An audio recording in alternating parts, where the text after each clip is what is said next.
What's up guys, it's me Jeremy, and a lot of times when you face a formidable opponent, it can often feel like there's nothing you can do to beat them, especially if you're in a bad matchup. But that's because you're not punishing their weaknesses. Let's get started.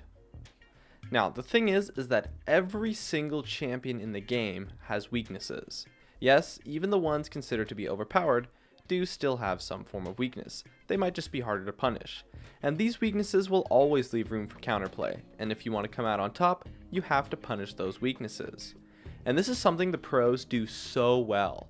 They never let any weakness go unpunished, which is why what's good in the LCS often doesn't translate into what's good in solo queue and vice versa.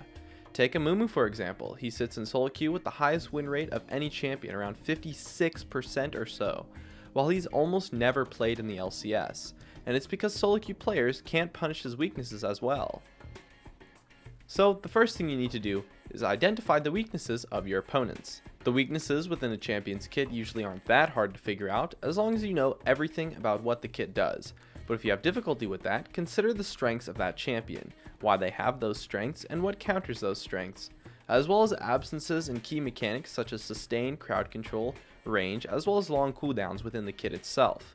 And overall, a big part of that requires you to do what is called metagaming, which is changing your build setup and or playstyle to better counter your opponents. For example, if I'm playing Thresh versus a Morgana matchup, I might take an AP rune setup and max Q so that my hook would outdamage her black shield completely even if she's maxing it, leaving room for the rest of my crowd control as well as the rest of my abilities. Or versus say a Leona on Thresh, I might take 80 reds and max E to maximize my auto attack harass, so that Leona cannot find engages on me while I focus on maintaining a health advantage. It's things like that that you need to do to punish weaknesses.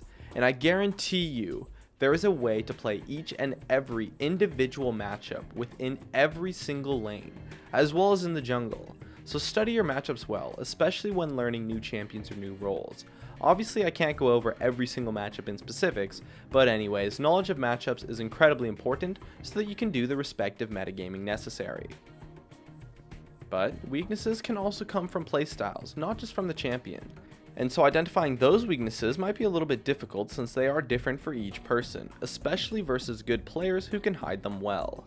For example, me personally, I used to spend way too much time hugging the bushes in bot lane. And when I played against good AD carry players, they would punch that by zoning the bushes and poking me down if I went into them. And I often would, so I would get punished for it.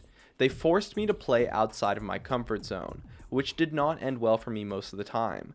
And that's what you want to force onto your opponents. Observe their positioning, how they trade, and just their overall playstyle, and look for consistencies.